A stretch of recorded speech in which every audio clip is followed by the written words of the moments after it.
Olá, pessoal, tudo bom? Bom dia a todos. Vamos lá para a nossa segunda trilha, né, do nosso conjunto de trilhas obrigatórias aqui do NPJ. Tô terminando aqui de abrir a lei com vocês. A trilha de hoje, né, eu separei, eu tenho sempre tido muita atenção na hora de executar, na hora de gravar as trilhas, na hora de fazer o material que a gente, né, passa aqui para compartilhar aqui com vocês nas trilhas, para que vocês possam, além de usá-lo, né, de usar esse material no NPJ, para que vocês possam também estudar aí, porventura, numa futura prova da ordem, né, de direito constitucional, se isso for, né, do agrado de vocês, da escolha de vocês. Eu sempre digo isso, né, que sempre digo isso é ótimo, porque eu não falei nada antes, mas eu sempre falo que a gente tem que escolher a prova da ordem, né, a segunda fase da prova da ordem, de acordo com aquilo que a gente tem maior, como que fala, maior entendimento, maior dinâmica, maior facilidade de compreensão do respectivo tema. Por quê? Porque nós vamos precisar fazer, além de uma peça, nós vamos precisar fazer as questões da ordem. Então, a gente, às vezes, foca muito a peça, a peça, porque, de fato, é aquilo que dá mais trabalho, né?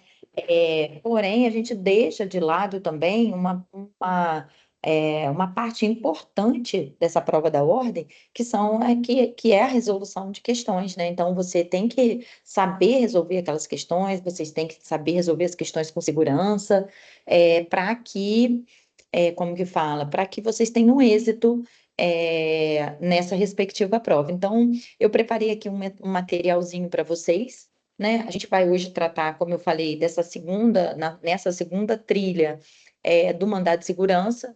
O mandado de segurança está na Lei 12.016, né, de 2009. É uma lei que traz aí os pormenores, é uma lei específica que trata dessa ação que é tão utilizado. O mandado de segurança, a gente pode dizer, ao contrário da ação popular, que foi o tema da aula passada, né, da ação civil pública, que tem como legitimado o Ministério Público, os entes da federação, né, e alguns outros legitimados coletivos. A ação popular, ela não tem tanta utilidade, ou melhor, ela tem muita utilidade, mas ela como fala, pouco utilizada ainda no Brasil.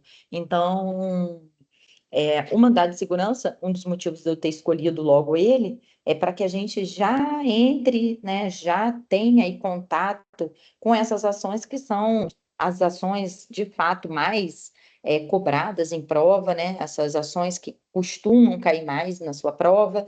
Então, a gente vai seguir aí a lei do mandado de segurança, que trata do mandado de segurança individual e do mandado de segurança coletivo, ou seja, aquele mandado de segurança que pode ser interposto por uma única pessoa, quando essa pessoa tem um direito líquido e certo, né, violado, ou aquele mandado de segurança ou o direito líquido e certo tenha violado, né, uma coletividade de pessoas. E aí a gente entra com esse mandado de segurança coletivo. Tudo bem? Então, eu vou compartilhar com vocês aqui o materialzinho para que vocês possam acompanhar comigo os principais, como que fala? Só um minutinho. Isso, tá? Trilha, mandado de segurança, né? Os principais temas aqui da nossa trilha. Primeiro de tudo, vou começar do começo, né? Para poder a gente.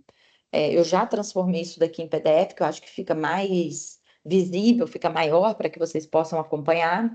Então, tá lá, mandado de segurança, é o remédio constitucional que visa combater um ato ilegal ou abusivo de autoridade pública ou agente de pessoa jurídica no exercício das funções do poder público. Então, preste atenção. Esse conceito, né, essa forma da gente explicar o que é mandado de segurança, ele está lá no artigo 1º, se você quiser colocar aí no caderno, né? Está lá no artigo 1º da Lei 12.016, que diz lá, conceder-se-á mandado de segurança para proteger direito líquido e certo, não amparado por habeas corpus nem habeas data, sempre que a ilegalidade ou abuso de poder, né, sempre que ilegalidade ou com abuso de poder, qualquer pessoa física ou jurídica sofrer violação ou houver justo receio, porque a gente tem um mandado de segurança preventivo, então ele fala aqui em sofrer, né, quando a pessoa física ou jurídica tem um justo receio de sofrer esse abuso, né, sofrer esse ato ilegal, seja de que categoria for. Então, vamos aqui aos termos para a gente fechar esse conceito. Mandado de segurança, ele é utilizado para combater uma violação a direito líquido e certo. Isso está ali no materialzinho para vocês, mas eu queria deixar bem claro aqui a seguinte questão. Toda vez que você tiver, por exemplo, um direito que salta aos olhos do juiz, um direito em que o juiz, quando ele pega o seu processo, ou quando ele tem acesso àquilo que você redige, né, quando ele tem acesso aos fatos, ele, de antemão, ele logo de cara, ele não precisa de provas, não precisa de provas no sentido de testemunhas, não precisa de provas periciais, para que ele chegue à conclusão de que aquela ilegalidade ocorreu. Então, quando a gente diz violação a direito líquido e certo, é toda violação a um direito, né? É toda violação a um direito que não precisa de dilação probatória. É toda violação a um direito com uma prova pré-processual, prova documental, ou seja, você já tem de antemão, você já sabe que tem direito àquilo, ou teria. Tem não, né? Porque você nunca sabe se você tem realmente o direito. É por isso que, inclusive, você entra com a ação. Mas você imagina que aquele seu direito que você busca, né, ser concretizado, ele foi violado. E esse direito que você visa resguardar, salta aos olhos do juiz, ou esse direito já existe prova pré-constituída. Eu não preciso, por exemplo, que uma testemunha venha dizer que de fato eu era titular desse direito. Eu não preciso de uma prova pericial para constatar de que aquele direito pertencia a mim. Exemplo, vou te dar um exemplo. O que é prova pré-constituída? O que é direito líquido e certo? Imagina você que tenha passado num concurso público, né? Então, você passou no concurso público, tirou lá o quarto lugar no concurso e houve lá a convocação. Só que a administração pública convidou o quinto lugar e não convidou o quarto lugar.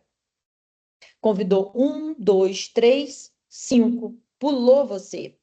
Ora bolas, precisa de prova pericial para constatar que você havia tirado o quarto lugar na classificação daquele concurso? Não. Precisa de alguma testemunha? Não. Precisa de dilação probatória? Também não. Por que isso? Porque quando você faz a sua ação e você mostra ao juiz os fatos, né? Mostra ao juiz que você foi preterido no seu direito, você simplesmente vai pegar o diário oficial com a sua colocação, vai pegar o diário oficial com a convocação dos aprovados, né, dos concursados aprovados, que ali vai estar claro que você não havia sido o quê? Que você não havia sido convocado. Entendeu? Então, direito líquido e certo é todo aquele direito que já existe prova pré-constituída, é aquele direito que salta aos olhos do juiz, é aquele direito que não demanda dilação probatória. E aí, o artigo 1º, e eu estou nele ainda, né, que eu estou fazendo essas pequenas observações, e aí o artigo 1º, ele diz assim: conceder-se-á mandado de segurança para proteger direito líquido e certo, não amparado por habeas corpus ou habeas data. Por quê? Porque são duas ações também que merecem, como que fala? Duas ações que merecem destaque, duas ações que devem ser julgadas antes mesmo do mandado de segurança. E são duas ações nas quais o direito ele já tem uma ação pré-determinada para a garantia desse direito. Preste atenção. Se você tem uma violação ao seu direito de ir e vir, você entra com mandado de segurança. Com habeas corpus, né? Que é uma ação que tem rapidez de processamento, que tem uma prerrogativa de processamento muito mais ágil do que as outras ações, entendeu? Então, você tem aí o habeas corpus. E o habeas data também é toda vez que você quiser retificar uma informação, enfim, a gente vai chegar lá no mandado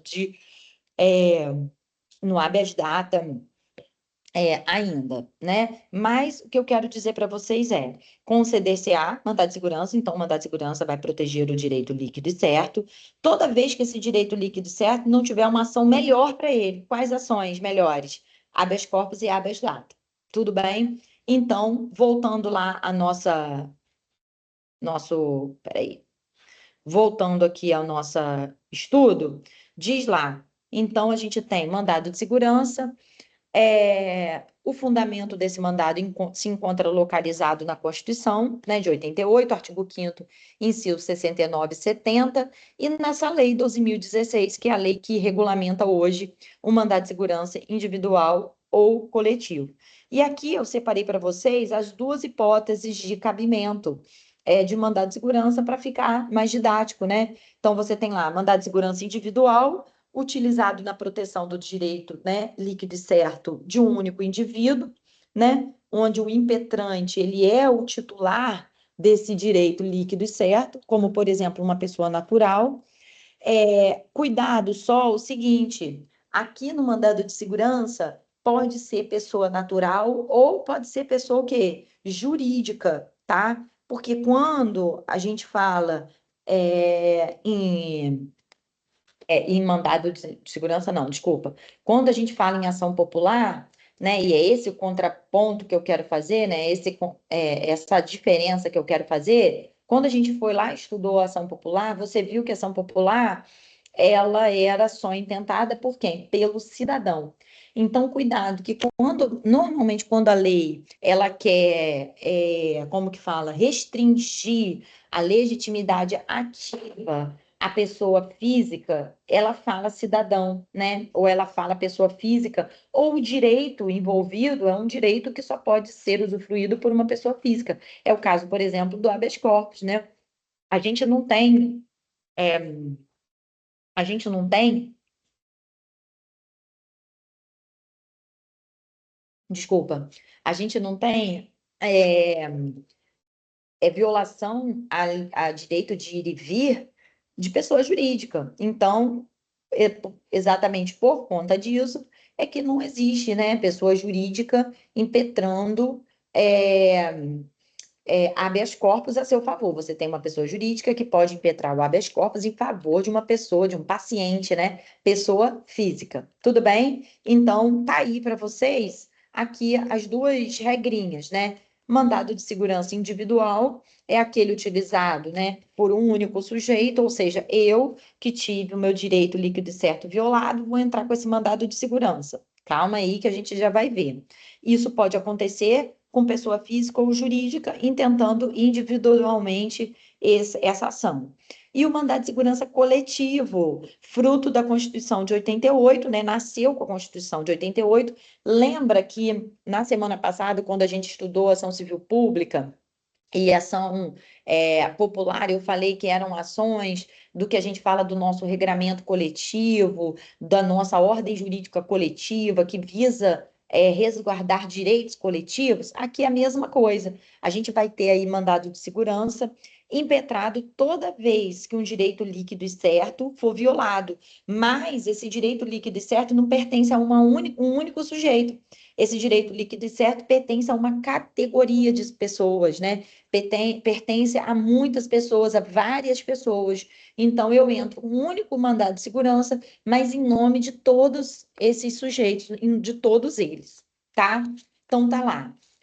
Um mandado de segurança coletivo pode ser impetrado por partido político, com representação no Congresso Nacional, preste atenção nisso daqui. Então, partido político com representação no Congresso, na defesa dos seus interesses legítimos, relativos a seus integrantes ou à finalidade partidária. Ou seja, eu tenho aí o partido político que pode entrar com esse mandado de segurança, cuidado que esse partido político precisa ter representação no Congresso Nacional, e o que significa isso? Significa que o partido, pelo menos, tem que ter um senador ou um deputado no Congresso, e cuidado, que Congresso se divide em Câmara de Deputados e Senado Federal. Então, eu tenho que ter um dos dois, eu não preciso ter os dois, não, cuidado com a prova, tá? Se eu tiver um senador, se o partido tiver um senador, ele já representa, ele já tem representação no Congresso Nacional. Se o partido tiver um deputado federal, ele tem representação já no Congresso Nacional, tudo bem? Então, basta ter um único sujeito, tanto na Câmara de Deputados quanto no Senado Federal. E esse mandado de segurança, impetrado pelo partido, ele visa defender o quê? Interesses relativos aos integrantes do partido, tá? Então, não é um partido entrando com mandado de segurança em favor, sei lá, do condomínio, de um grupo de outras pessoas. Não, ele só pode entrar com mandado de segurança coletivo que visem resguardar interesses legítimos do partido, né, dos integrantes daquele partido, tá? Não pode ser de outros sujeitos, não. Tudo bem? Ou associação, né, organização sindical, ou entidade de classe ou associação, legalmente constituído há pelo menos um ano. Não sei se vocês lembram lá da nossa o quê? Da nossa ação civil pública. É a mesma coisa que eu disse lá, eu falo aqui. Cuidado que essa organização sindical, entidade de classe ou associação tem que ter sido constituída há pelo menos um ano. Por que que tem que ter sido constituída há um ano?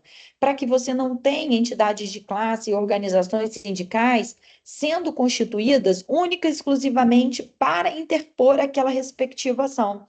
Significa que aquela entidade, aquela pessoa jurídica, né, que representa aquela coletividade, ela já vem há um tempo tratando de interesses, tratando na defesa desses associados, na defesa daqueles representantes, daqueles sujeitos que fazem parte do quê? Que fazem parte dessa organização sindical, dessa entidade de classe ou dessa associação. Então, o que que a gente tem? A lei estabelece que ela tem que ter sido constituída há pelo menos um ano. Só cuidado com uma coisinha. Às vezes, o Supremo bota um grãozinho de sal aí, né? Aquele gran sale. Bota um grãozinho de sal e dá uma flexibilizada nesse dispositivo. Por quê? Porque às vezes a associação, de fato, ela é legítima, de fato, ela foi constituída para interesses legítimos, não foi constituída só para intentar aquela respectiva ação, mas ela tem 10 meses de constituição. E o interesse, olha o que eu vou dizer, tá? O interesse que ela visa resguardar há uma certa relevância, há uma repercussão geral, há algo que de fato precisaria ser analisado, ou seria interessante que o judiciário analisasse. Então, o Supremo dá uma flexibilizada nesse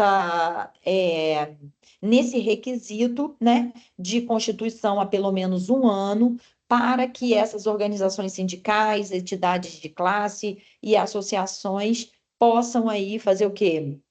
Intentar o mandado de segurança coletivo, tá bom? Só cuidado, um minutinho.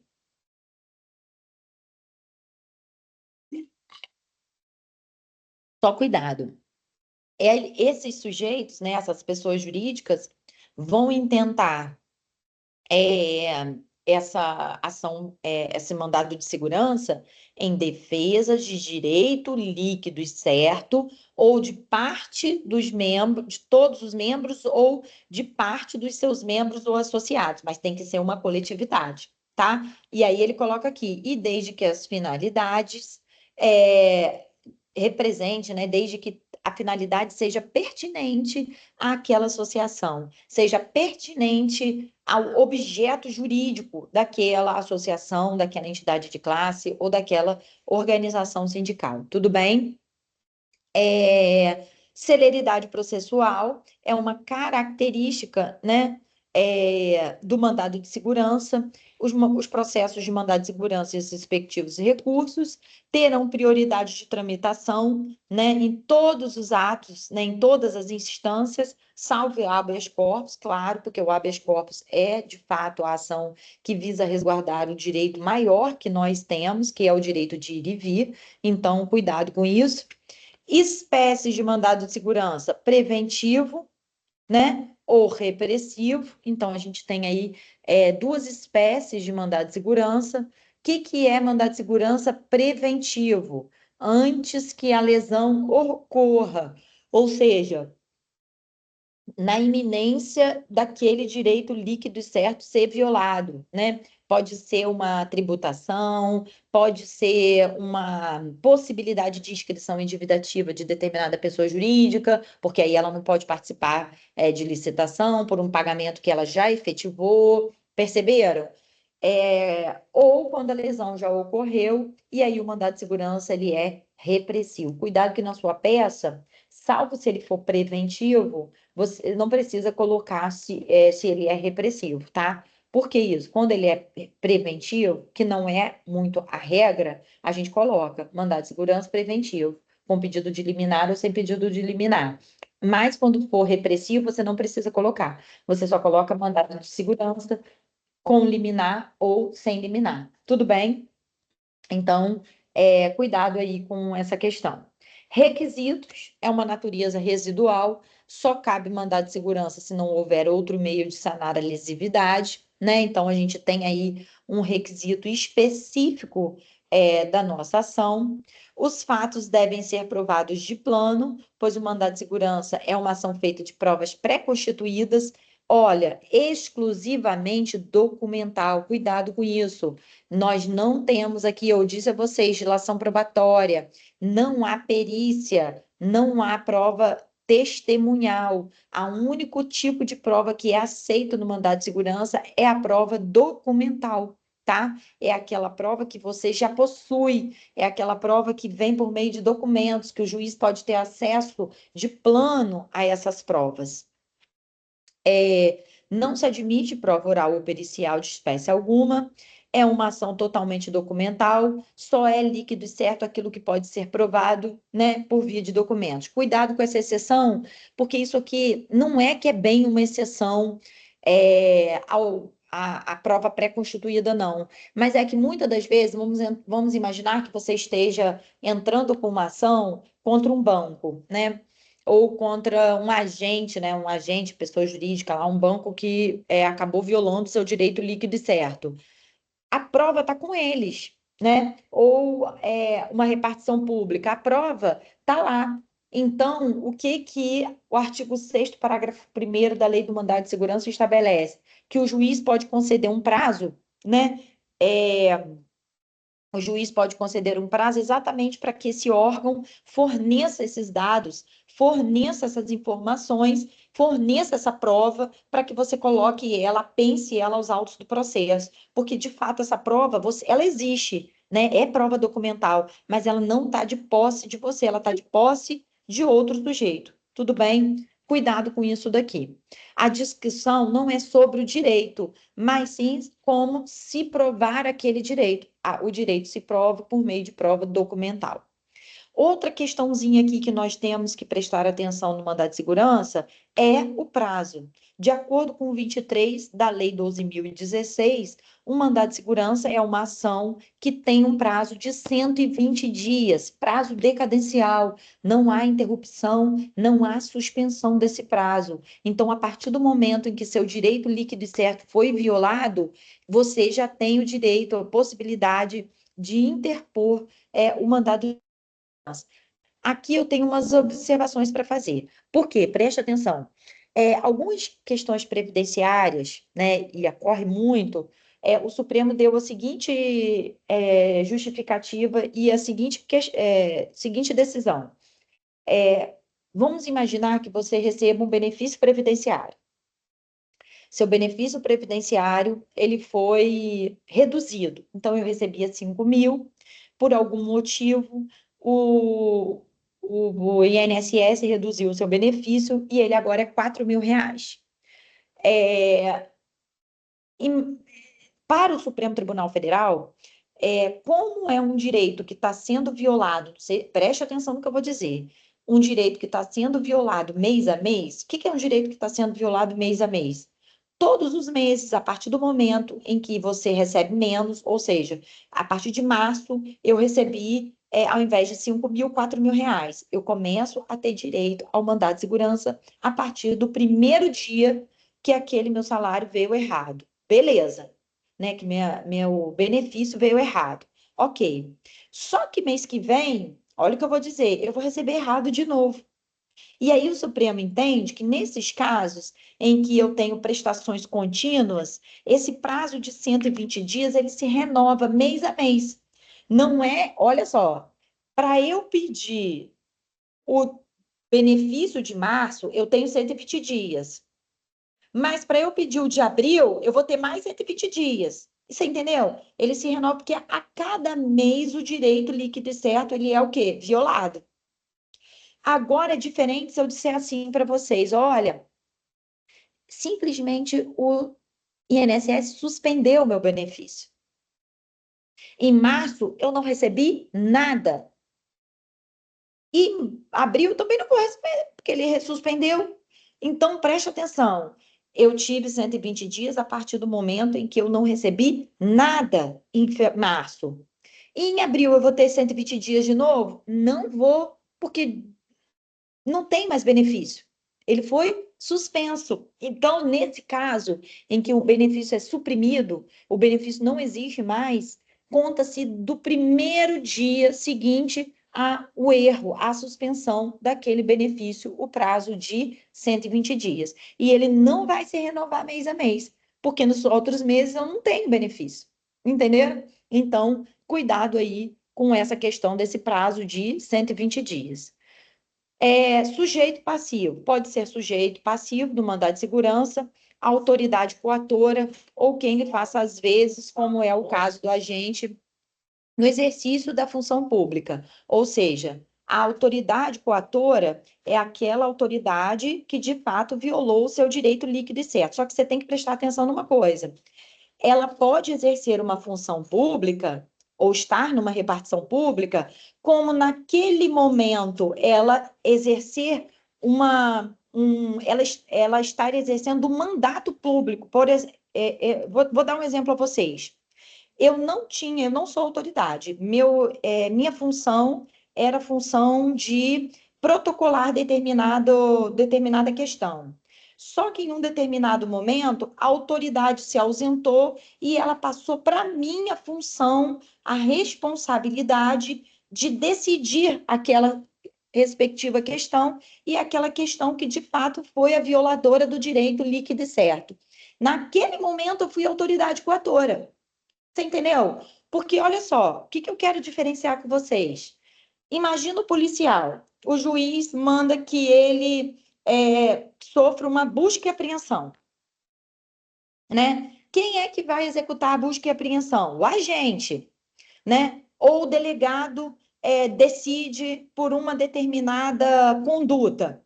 Quem é que mandou? O delegado. Mas quem é que vai cumprir? O agente. Cuidado que você não vai interpor o seu mandado de segurança contra o agente que realizou, que executou aquela, aquela decisão. Você tem que encaminhar o seu mandado de segurança para a autoridade coatora, no caso o delegado, no caso o juiz.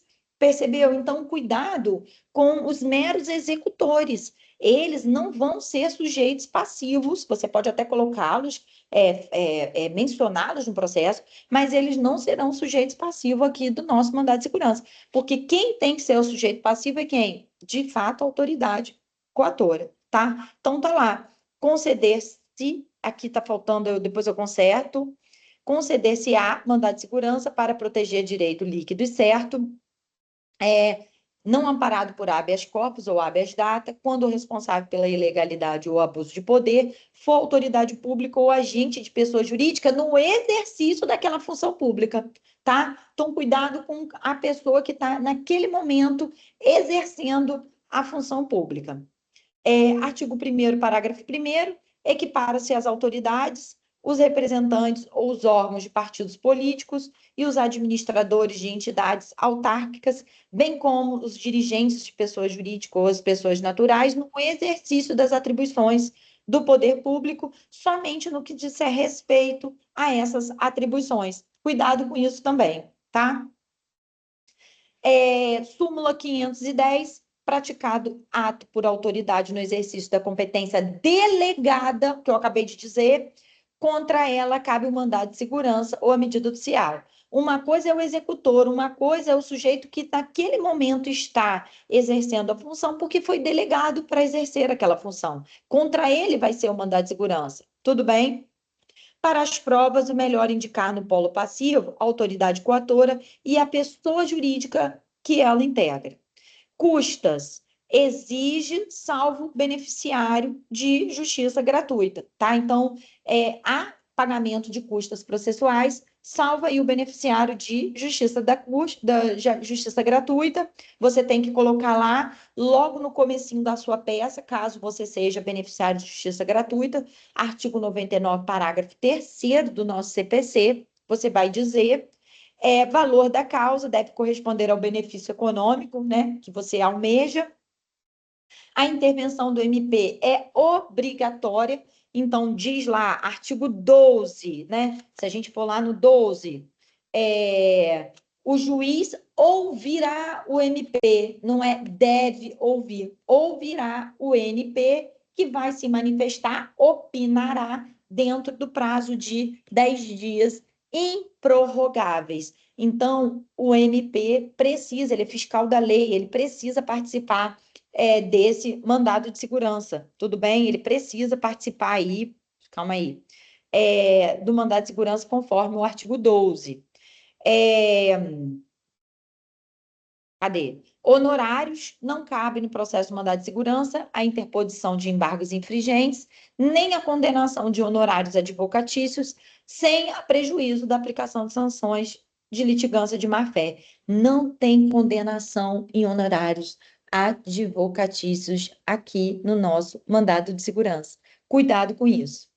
Aqui eu botei um esqueletinho de peça para vocês, né? Endereçamento, você vai fazer um raciocínio lá por exclusão, vai verificar primeiro se é competência originária. Por que isso? Porque o mandado de segurança, para alguns sujeitos, para algumas autoridades coatoras, se essa autoridade aparecer no seu mandado de segurança, vai ser julgado no Supremo. Então, tem lá no artigo 102 da Constituição a competência do Supremo para julgar determinados mandados de segurança.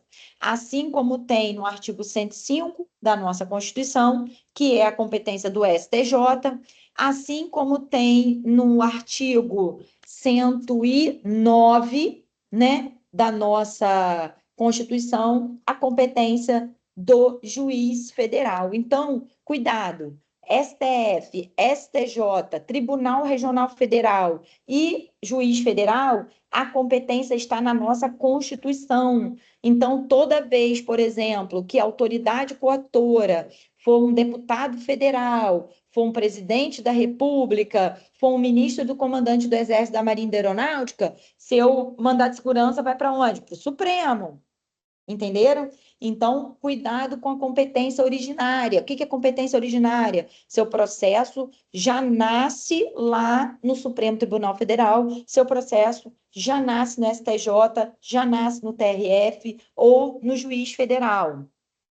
Preâmbulo é a parte introdutória, onde você vai qualificar as partes, né? Nome do autor, nome do réu, se é brasileiro, solteiro, casado, endereço, CPF, identidade, agora e-mail que tem que colocar. Então, você tem que lá, o advogado, né? Qualificar o advogado, você vai colocar lá tudo bonitinho, né, naquele cabeçalho, né, vem de acordo com o artigo 5º, inciso 69 da nossa Constituição Federal e Lei 12.016 de 2009, interpor mandado de segurança com liminar ou não e qualificar o réu de forma correta.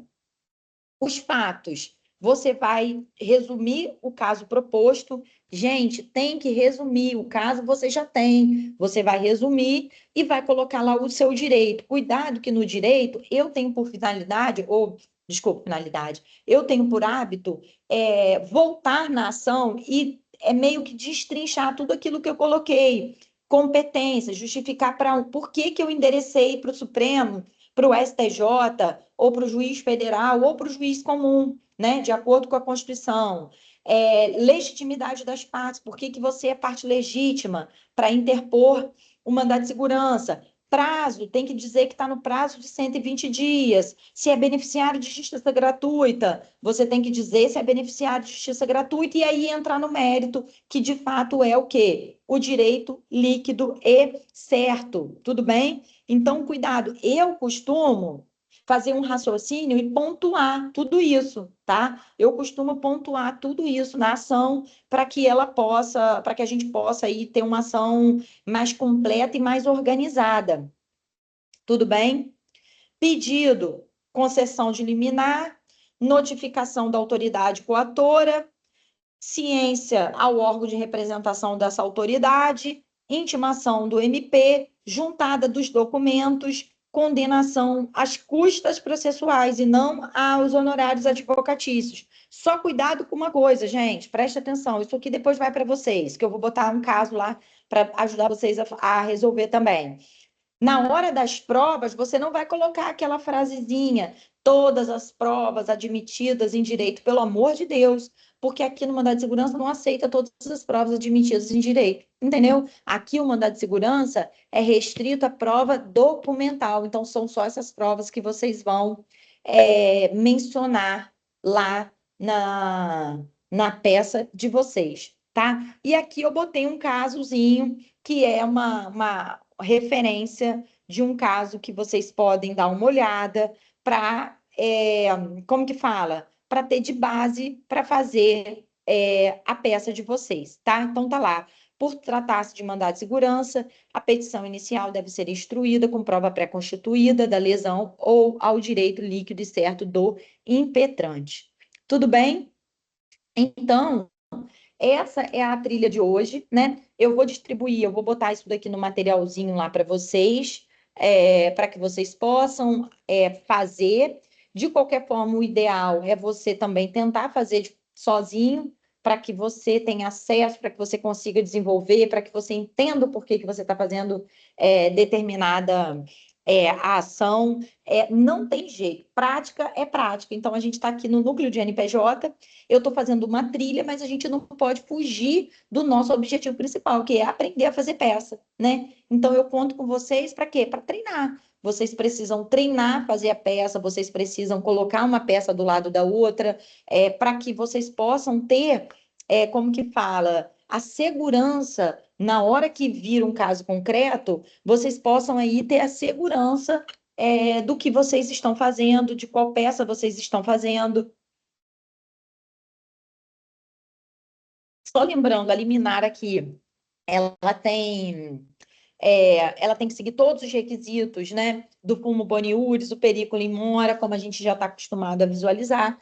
Então, eu, de fato, aí acho que ficou boa a nossa trilha hoje. Vou tentar fazer um materialzinho desse para todas as aulas, para que a gente possa estudar com segurança, que vocês possam ter acesso aí ao material de qualidade para fazer a trilha de vocês. Tudo bem? Peço obrigada, né?